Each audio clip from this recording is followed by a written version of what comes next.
this is Shaun Nordlie, Community Manager here at Hemlock Farms. Going to start with the board meeting of last weekend. We did have 3 codes that were approved by the Board of Directors and are now official. Chapter 115 is trash disposal. This was an update, a lot of stuff with the curbside trash, and then we also combined the old code chapter 190 into just 115. So some updates with that. Chapter 69 was disposition of property, and this was a code that pertains to when we want to get rid of anything that any of our old equipment.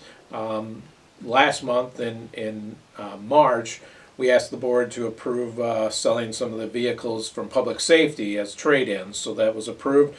In April, we had to ask for a recumbent bike that was only worth $250. So we made some changes there, so management doesn't always have to go to the board of directors to get approval for some of those smaller items.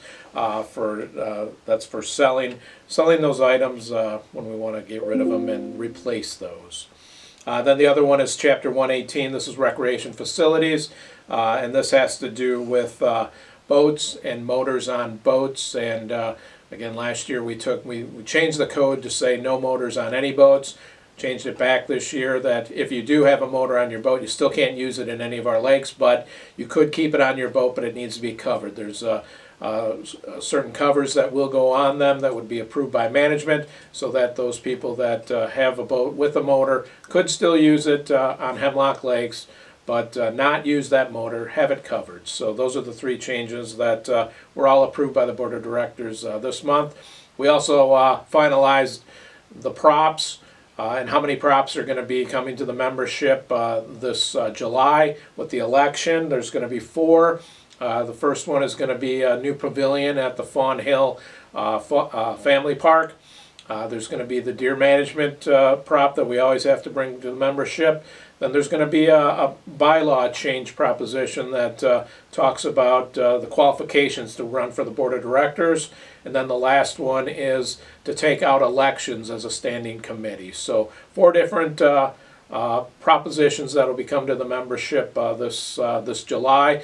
Next month, we're going to approve the wording on those and the rationales and the whys for that, and then we'll get that out to the membership after the May Board of Directors meeting. Next, I want to talk about fishing regulations. Hopefully, the good weather is here to stay now. Everybody's going to start thinking about going out there and fishing. And one thing that we were talking about, Environment Committee will be talking about this weekend, Saturday, at their meeting at 10 a.m., is the fishing regulations. We are under the Pennsylvania Fish and Boat, so you do need a fishing license if you're going to fish on our lakes. I know people say they're private lakes. No, they are under Pennsylvania Fish and Boat still, so if you do fish, make sure you do get a license. Also, the regulations for how many fish you can keep are also under Fish and Boats. So we're going to get all of that information out in May. Environment Committee is going to talk about it this weekend, make some decisions on all of that. But make sure you know that if you're a fisherman, so that when you go out there, that you know what you can keep if you do keep the fish, and that you need a fishing license.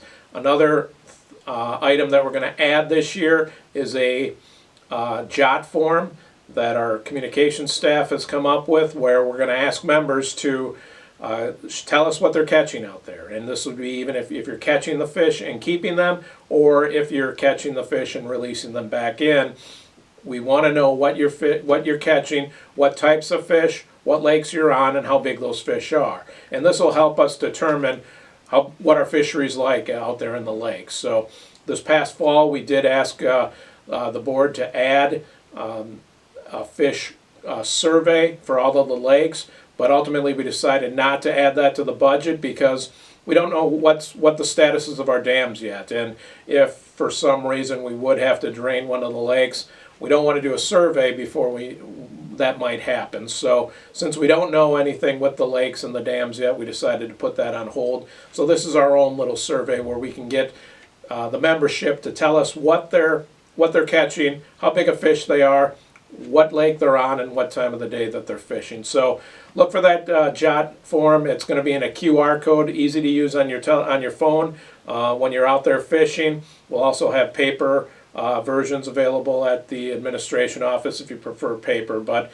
again, it just helps us to know what the fishery is, what the the size of our fishery and the health of our fishery out there in the lakes and ponds. So keep us updated with that. We'll give out more information in the next couple of weeks on all this information, so you know what to do when you're out there fishing.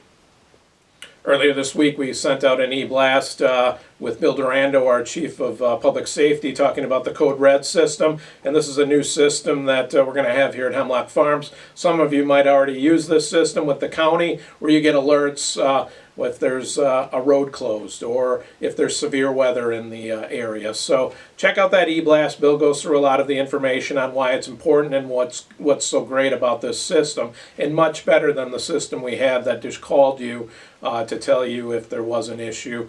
With Code Red, you can sign up. You can get those alerts through a text message. You can get a phone call also. So there's different ways depending on what you prefer. And also you can sign up for the different things that you want alerts on. With Hemlock Farms, we can also send alerts on Code Red. So if we have something within the community, maybe it's a power outage in some area, we could send out a Code Red. Or if there's a water main break somewhere and it's going to affect water, we can actually just pick the area that's affected by that, send a Code Red out to those members that have Code Red in there so that they know what's going on. So it's a great system. Make sure you check out that e-blast and sign up for that. We're going to get started on that right away. Some really good information and a great system. That's all I have for this week. Check out Zappy and the Digging Deeper video. Nicole's got the Hemlock Hangout. Everybody have a good weekend. Take care.